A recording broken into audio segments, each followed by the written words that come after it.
just get better at business and money, or why personal growth is the key to professional growth. If you want your business to get better, then you must get better.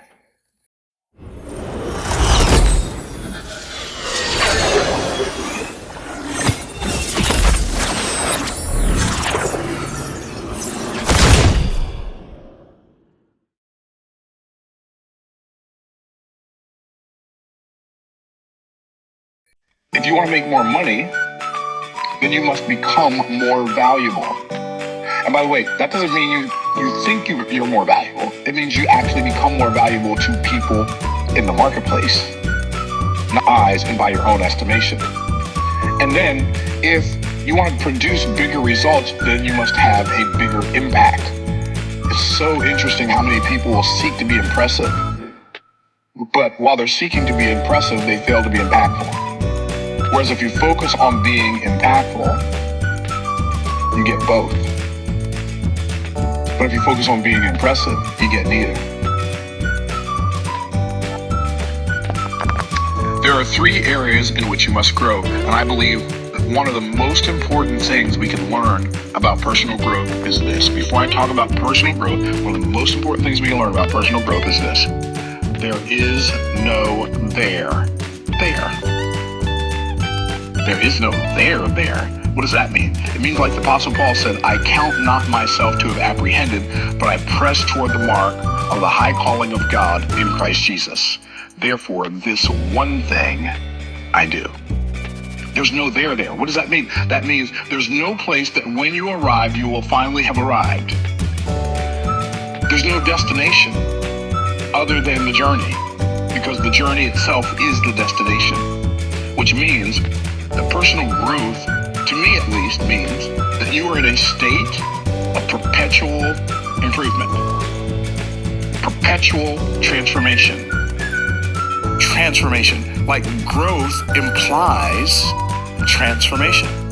Think about it. If you grow, you turn into a bigger, better, stronger, smarter, more impactful, more intelligent version of yourself. To grow implies change. Now, we're talking about transformation. I want to say something about the Trump tariffs that I've not heard anybody talk about, and I think it's very, very important. Like, people want to tell you that it's terrible. Other people want to tell you that it's great. And I'm going to tell you, it depends on what your objective is, right? I think for the objective that President Trump has, I think the tariffs are great, because they will reduce the trade deficit, potentially. Or they will start a trade war, potentially. Those are the 2 options, right? But his stated objective, I think, speaks to middle-class people, to blue-collar people, because he says, I want to bring manufacturing jobs back to the United States. While I think that is a noble objective to have for people, it is only a noble objective to have for people who intend to stay stuck. What does that mean? It's just like when liberals say we need to raise the minimum wage. We need to make the bottom higher. But see, to me, when you talk about making the bottom higher, hopefully you're not talking about making the bottom higher for me, because that implies to me that you think that I can't reach it. I mean, I can't reach it. Like, I won't ever be able to get past the bottom. So you're gonna make the bottom higher, so I'll suffer less in my suffering. So I'll struggle less in my struggle, right? But the reality is, when you bring back manufacturing jobs to the United States of America, you're bringing back low-paying jobs that people who are growing don't want anyway, and people who are not growing aren't going to do a good job. That's just the reality of the situation. Like, fighting for making minimum wage higher is helping people stay stuck. Fighting to bring back, I'm not a politician. I'm not I don't know, I know very little about geopolitics, but I do know people. And I don't want you to make it easier for me. I just don't want you to stand in my way. I would rather that you didn't make it harder for me. But if that's what you feel like you need to do, good luck. So, I think that the whole idea that we need to bring back jobs that the companies now are hiring people in other countries to do for $2 an hour, $5 an hour, $10 an hour, $25 an hour. Say I'm bringing those jobs over here. Well, it's going to cost the businesses that bring those jobs over here way more money than it was costing them to buy it in another country and then ship it here. So if you think about the age, like the industrial age, like China manufactures more than we do. All that means, like, I don't know a better way to say this. All that means is they are 75 years behind us. That's what that means. They manufacture more stuff than we do. They are 75 years behind us economically because they're still in the industrial age. The industrial age for us ended in the 1950s. I hope this is what I'm saying is making sense. And so, yes, if you're planning on staying at the bottom your whole life, yes, I can see why you'd want them to raise the minimum wage. If you plan on being a low-waged manual labor worker your whole life, I can see why you would want them to bring back manual manufacturing jobs to the United States of America. But the reality is we have so much leverage in this country, so much technology that we can leverage that, like, why would I want to spend 8 hours a day, 5 days a week, like working my fingers to the bone to make less money than I could make every day if I learned some new skills and how to utilize the internet to both manufacture, distribute, and find clients to serve. And then do all my transactions on the internet. Why would I want to do that? Well, because I have no intention of growing. I like what Jim Rohn said a long time ago. He said, it's okay if you say today, I don't know how to use a computer. He said, that's okay. But if you're still saying that 30 days from now, 60 days from now, 6 months from now, maybe we should come get your family and take them to safety. Because it doesn't take that long to learn how to use one. So let's talk about personal growth. What is personal growth? Personal growth is transformation for the purpose of elevation. Transformation for the purpose of elevation. So I'm going to change in a way that makes my life higher. Does that make sense? Are y'all picking up what I'm putting down? And so, what is the process of transformation? So so there are 6 steps to transformation, to perpetual transformation, which I find fascinating because 6 is the number of man, 1 is the number of unity, 2 is the number of separation or holiness, 3 is the number of God, 4 is the number of the earth, 5 is the number of grace, 6 is the number of man, also the number of falsehood, probably because man believed Satan's falsehood. But 6 is the number of man. Man was created on the 6th day. Okay, so there are 6 steps to transformation. In fact, I'm going to write them on the board because I want to make sure I say them slowly enough that everybody has time to write them down. Because I know I talk fast sometimes, and I don't talk. It's so amazing. Like, I remember when I first got introduced to financial services and business and selling insurance and investments, the guy that recruited me, I didn't even know I was being recruited. I literally thought I was getting a job, right? The guy that recruited me was making $10,000 a month in 1985, when $10,000 a month was a lot of money. That was more than $10,000 a month back then would buy you more than $100,000 a month will buy you now. Okay, to give you perspective. And this guy, he was just a normal guy. He wasn't dynamic. He wasn't bombastic. He wasn't theatrical. He wasn't a good speaker. He was just a guy who had built a $10,000 a month business. Now, you got to understand, I was 25 years old. I had never met anybody who made $25,000 a month. I literally didn't know that, $10,000 a month, I literally didn't know that $10,000 a month was a sentence, right?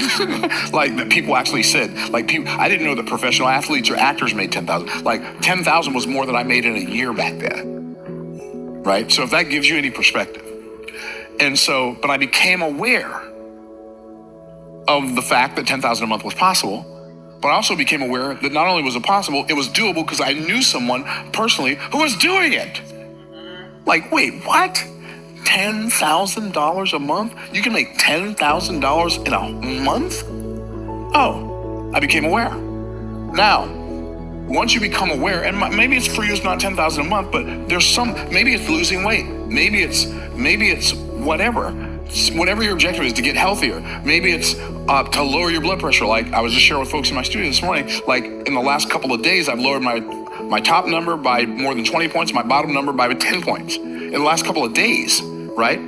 And why? Because I became aware of something that I previously wasn't aware of. Now, what I became aware of was some of my bad habits. And one of my bad habits was I would eat at restaurants most of the time.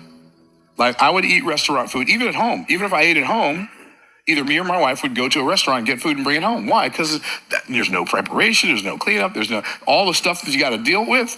So, and now I just decided I'm going to hire a chef who will just make all the food that we want without me having to think about it. See? But I became aware. I became aware that aerobic exercise, which I used to hate, but I now love, right? Why do I love it? Because it's helped me lower my blood pressure by a combined 30 points. Right? In a couple of days, not a couple of weeks, not a couple of months. So I became aware of what it can do for me. So I wake up in the morning and the first thing I do is get on the assault bike and I ride it for 30 minutes straight, get my heart rate above 130 beats a minute constantly, and then get it up above 150 beats a minute a couple of times during that ride. And I'm like, yeah, let's go. That's exactly the sound you're supposed to make till you get in better shape, bruh. Right? Okay. So I became aware. So it begins with awareness. That's the first step. Step number 2 is intention.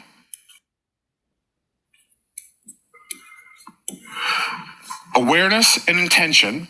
So you set an intention to have this transformation. I'm going to step into my new awareness. I'm going to make the new thing that I became aware of, I'm going to make that my experience in reality.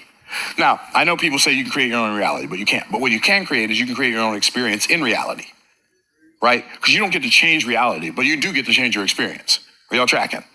And by the way, words matter, right? And so I become aware of the potential that I have within me or for me. What's potential? The difference between who I am and who I could be, the difference between what I'm doing and what I could do, the difference between what I have and what I could have. That's my potential.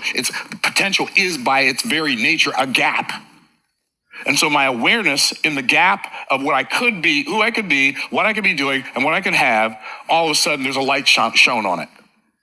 And I was like, oh, I didn't know I could do that. Right, and then I do it. Like I was speaking at an event here in Tampa last April, and a new friend of mine was sitting on the front row, and he was sitting beside my daughter, and I was doing my illustration about how our two basic expenses are number one is not knowing how to make $1 million a year, and number two is taxes. And I was talking about how much Americans pay in taxes, 51% in taxes. And then I started thinking about taxes. Then I started lamenting the hundreds of thousands of dollars a quarter I was sending to the U.S. Treasury, right? And this new friend of mine, he leaned over, and he's a billionaire with a B. He leans over to my daughter and he says, your dad's a good man. He shouldn't be paying taxes. I'm like, what does that sentence mean? Right? What does that sentence mean?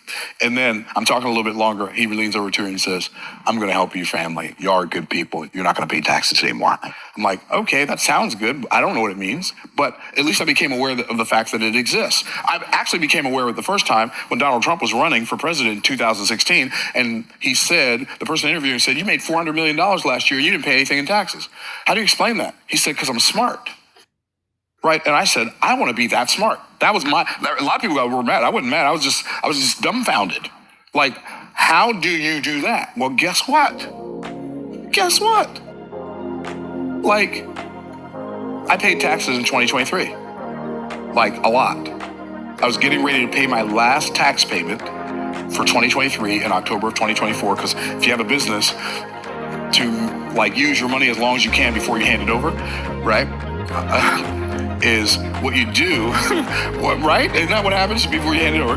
What happens is, I was getting ready to pay my previous year's taxes on October 15th.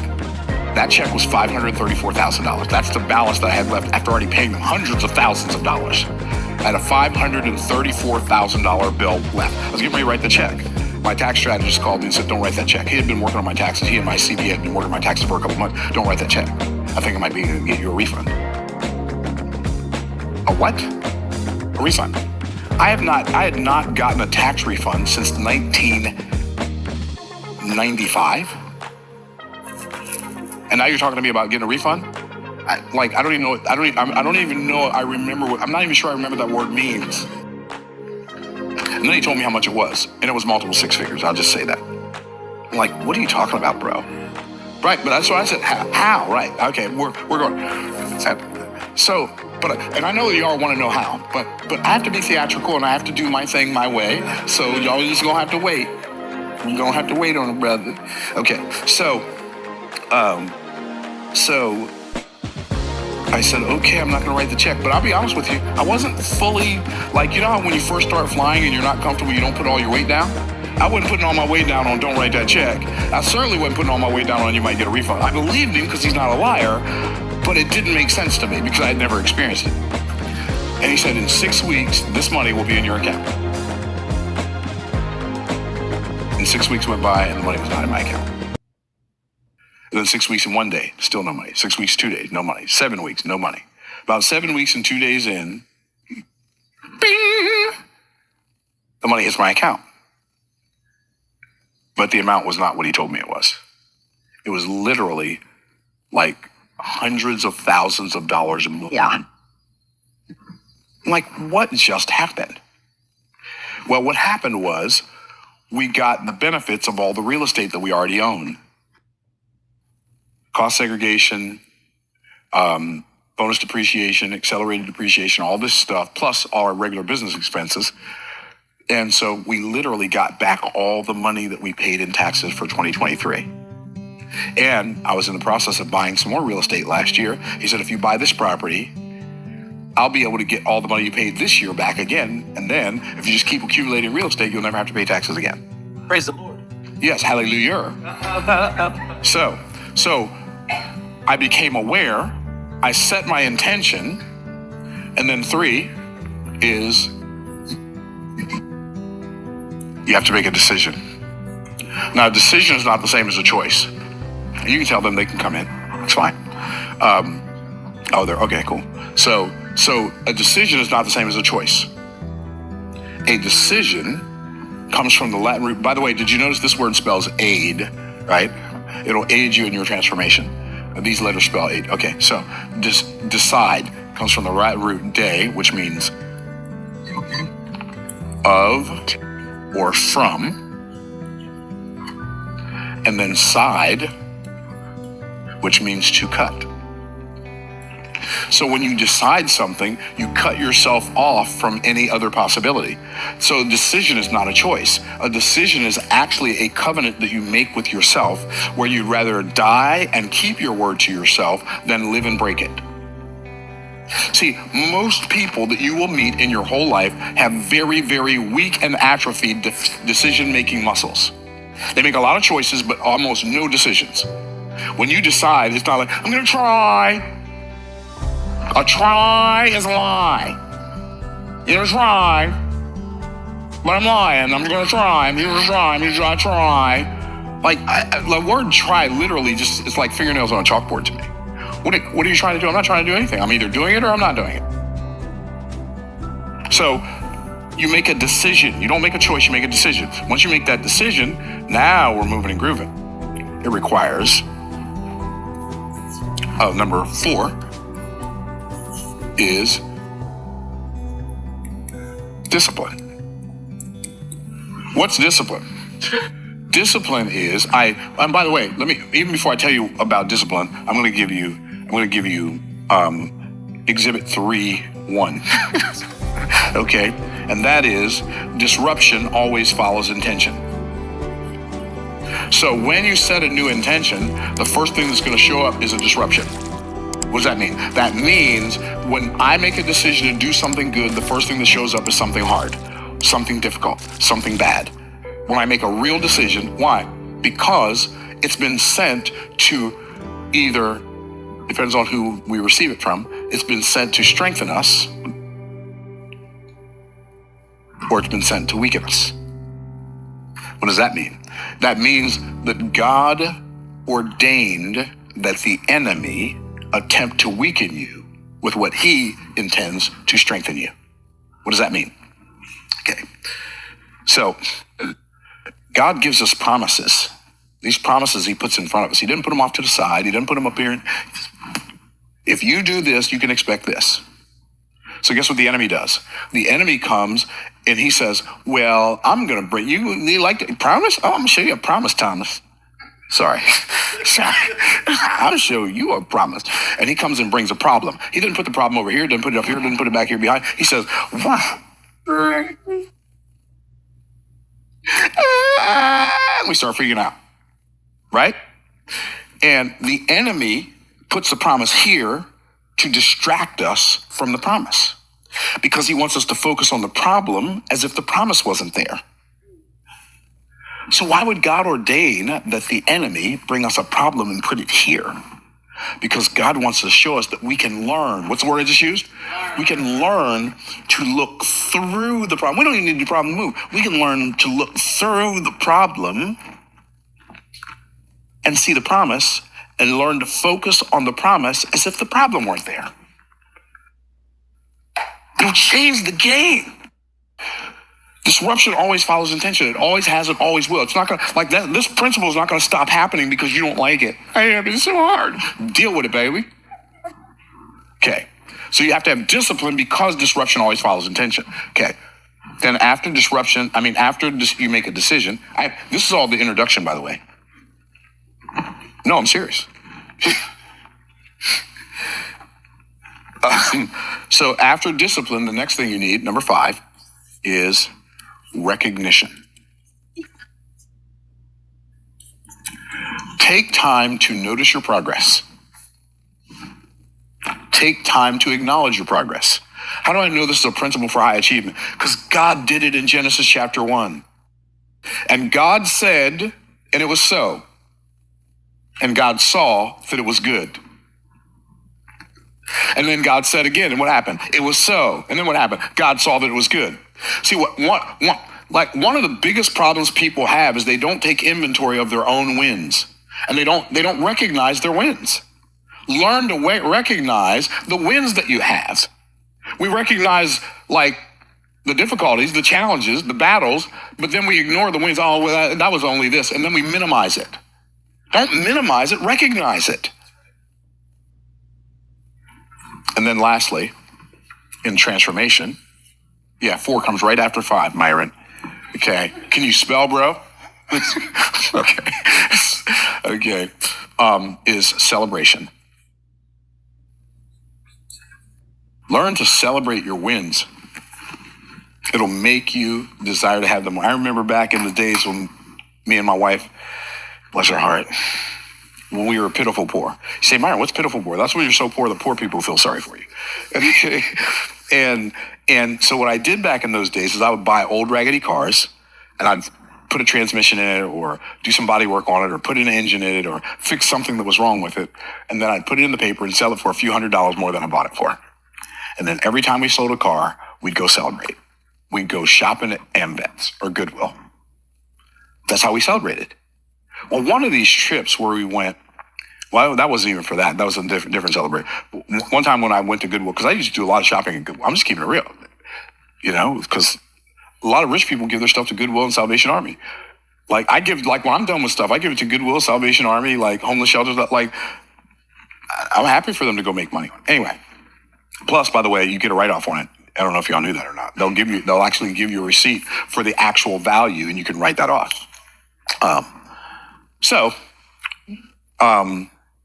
fast forward. I went to Goodwill one day. I was shopping, bought this old box of Amway tapes. Guess what was in there? Jim Rohn, The Day That Changes Your Life, speaking at an Amway conference. I must have wore that tape out. I mean, I never listened to something so many times in my life, right? And so we celebrated by going shopping. We still do celebrations for big wins that we have. Now, those. In fact, I'm gonna leave that there. Those are the 6 steps in transformation. Now, we talked about how to transform, but we didn't talk about what to transform. We talked about how to grow. We didn't talk about what to grow. So let's talk about what to grow. Now, put my glasses back on so I can see what I wrote here. Now that we set the groundwork, let's look at the 3 areas in which we must grow if we are serious, not just curious, about changing and growing in our business and finances. Okay. You've heard me talk about them before, but I'm going to go into more detail than I go into most times. Okay. Number 1, you must grow in the area of mindset. Now, when we say mindset, it's a compound word. I think the biggest mistake people make when they think about their mind is they think their mind and their brain are the same thing. Okay? But your mind is way more than your brain. Your mind is in every cell of your body. It's your identity code. It's your mind. I don't know if y'all know this or not, but did you know that your DNA is actually code? It's actually information. Okay. Well, that information is in every cell in your body. And so and we're all programmed differently and uniquely. Some people are really good at singing. Other people are good at musical instruments. Some people are just they never took a lesson. They can just play a piano. I literally saw a 1.5-year-old on Instagram yesterday playing a piano. And it sounded like music. It wasn't noise. They were playing. I'm like, but how do they know? That's their gift. It was given to them. It was programmed into them. Some people are naturally good at athletics. Some people are naturally good at math. And so the thing we have to realize is we can take our talents that we've been given and we can turn them into more by adding skill, which I'm going to talk about next. But my mindset needs to be first and foremost an infinite possibilities mindset. Have you ever taken inventory of your belief systems? Have you? Because the reality is we all believe something. And I heard Tony Robbins say this a long time ago. And it's one of the best things I've ever heard him say. If you'd like to achieve any form of human excellence, find somebody who's excellent in that arena and model 3 things. What are those 3 things? You model their belief systems, you model their mental syntax, and you model their physiology. Their belief systems are what they believe about X, Y, and Z. If you want to get really good at something, find somebody who's good at that something and ask them what they believe about that aspect of that thing. Okay, so beliefs. 2 is syntax, is the order in which they fire off messages in your brain. I coach salespeople, I coach entrepreneurs. One of the things that I'm fascinated by is they don't understand. They'll do the right thing sometimes, but they'll do them in the wrong order. Why would you do that before you do that? Right? I see salespeople and they reveal the price before they reveal the value. What are you doing? That's like inside out, upside down, and backwards, right? So beliefs. When I'm talking about mindset, I'm talking about your basic foundational belief about how things work and how you should desire and deserve to work in those things. Like, I want to work the way things work. I don't want to attempt to make them work the way I like to do it. Right? I'm not, that's a formula for disaster and delusion.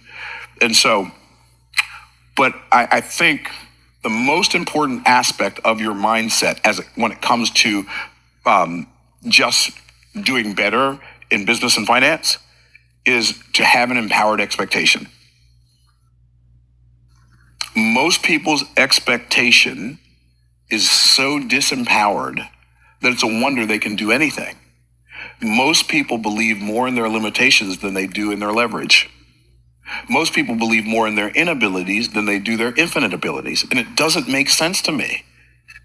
And so, well, it does make sense, but most people are living well below their privilege because they refuse to step into who they actually are, because they're so bought into their past struggle story that they won't let go of it. So, mindset, empowered expectation. What does that mean? I always expect everything I work on to work. Now, you want to know something amazing? I always expect everything I work on to work. It always does. I never worked on anything that didn't work. Now, everything I worked on didn't work for me, but the things that didn't work for me worked on me. And so if the thing I was working on didn't get better, it made me better. You can't lose with the stuff I use. What? So they're like, I'm fascinated that people have so much resistance to put their hat in the ring when they can only win. You either get a blessing or you get a lesson. Either way, you win. So, mindset, belief systems, and expectations. And then if you'll take the next aspect of mindset, which I think if you combine these three things together, it is a bet you cannot lose, and that is tenacity. Like dogged determination. We were talking about the book Anti-Fragile earlier, right? Oh, I'm going to draw it on the board. I never drawn this on the board before. This is going to be so much fun. So if you think of tenacity is like, well, I'm going to show you. So this is a continuum.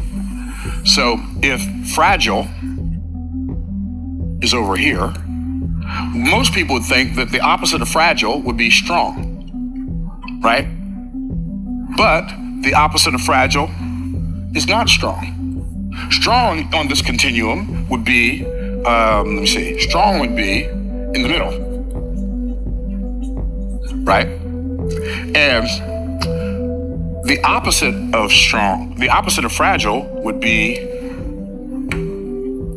anti-fragile.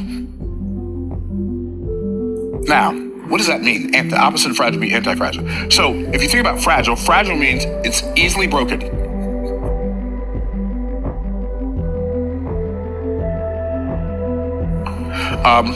Strong means difficult to break. But anti-fragile means things that break strong things with difficulty and fragile things with ease make anti-fragile things stronger. The tagline of the book Anti-Fragile is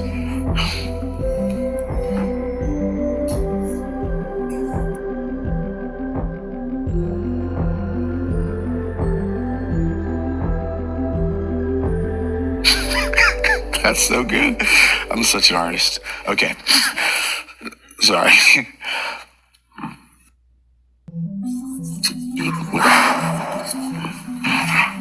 And then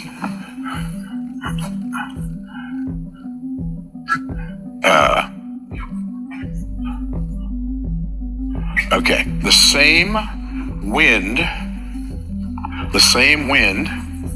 that extinguishes a candle feeds a forest fire.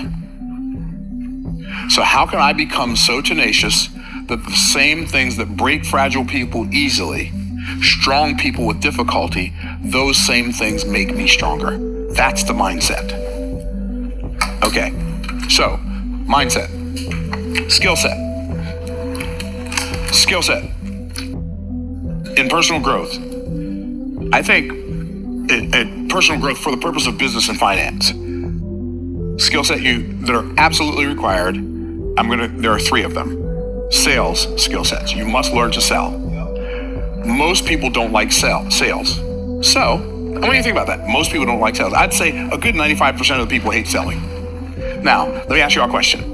And I want you to say it out loud. What is the alternative? Say it out loudly. What is the alternative to selling? Buying. The opposite of selling is buying. Most people hate to sell. What does that mean? Most people only love to buy. Which means the people who learn to sell and love to sell have a market that will never tap out. Because it's 18 times bigger. 19, literally it's 19 times bigger. The market of people who love to buy is 19 times bigger than the market of people who love to sell. You can't lose with the stuff I use. And you have no competition. Even when you get into the arena of people who like to sell, then you got to apply Price's law. 50% of the production of any domain is produced by the square root of that domain. And so if you have 100 salespeople, 10 of them are going to make half of the commissions. The other 90% are not even, they're just also rans. Right? So do you understand how hard it is to lose when your mindset is right and your skill set is right? And your skill set, your first business skill set to develop is sales. How do you develop a sales skill set? Read books on sales, attend seminars on sales, buy coaching on sales, and then make lots of presentations to sell. Yes. You will learn more from talking to people about your offer than you will from all the books you're going to read. And you read the books to have something to apply to the people that you talk to. You go to the seminars to have something to apply to the people you talk to. But you don't learn how to sell by listening to somebody talk about selling. You learn how to sell by talking to people, and at the end, they vote with their wallet. And if their vote is no, you didn't learn how to sell. If their vote is yes, you did. A percentage of them, not all of them. All of them are going to buy. Everybody's not your customer, and be okay with that. Learn to kiss people goodbye. Okay, so skill set. Selling is number 1. Marketing is number 2. So selling is uncovering the value of what I have to offer so well that people are happy to exchange the money they have in their pocket for the value I've revealed. So selling is about uncovering value. What's marketing? Marketing is the art and science. The what? Art and science of discovering. Marketing is a discovery process. Marketing is the art and science of discovering and developing more and more of your product, your service, and or your opportunity. That's what marketing is. It's the art and science of discovering and developing more and more of your product, service, or opportunity. So marketing is all about the questions you ask, because questions are the answer. And then, last but most assuredly not least, tool set. Last skill set. There are 3 skills. So skill set number 1 is sales. Skill set number 2 is marketing. Skill set number 3 is branding. Branding. What's a brand? A brand is a name that reminds you of a story. And I would recommend that you build a personal brand before you build a business brand. Because your personal brand will make your business brand very easy to scale. So, that's mindset and skill set. Lastly is tool set. So I'm going to talk about 2 tool sets that are absolutely essential. Whether you have a job, whether you own your own business, whether you're a solopreneur, entrepreneur, wealthpreneur, whatever. There are 2 tools that are absolutely essential. Well, I'm going to say 3. I'm going to say 3 tools in my tool set. Number 1, some kind of connected device like a computer. You need to be able to use computing power. Why? Because computers can compute faster than you can, and we can accomplish things faster. Anyway, computer. I'm thinking about so many things I'd love to say, but computer. But that computer needs to be connected to number 2, which is the internet. Okay? You need to utilize the internet. Why? Because the internet connects all of us together. The internet can connect you to your suppliers, your distributors, and your customers. A computer's connected to the internet. Wow, that's amazing. I have people buy stuff from me from all over the world.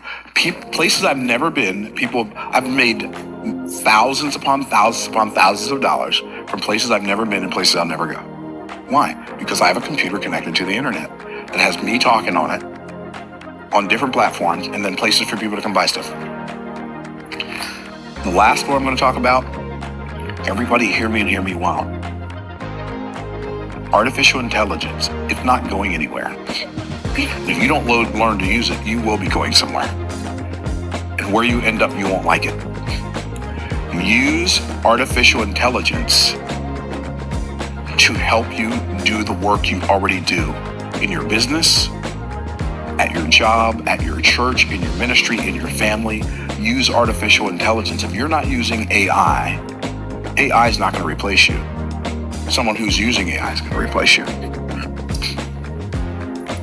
Don't miss out on that. I think for myself, but I use AI as a research assistant. And it assists me very quickly. So, growth in these three areas will create growth both in your businesses and in your money. Don't miss this train. Why? Because personal growth is the key to professional growth. Just get better at business and money. Thanks for watching. I appreciate y'all being here, and we'll see you on the next video.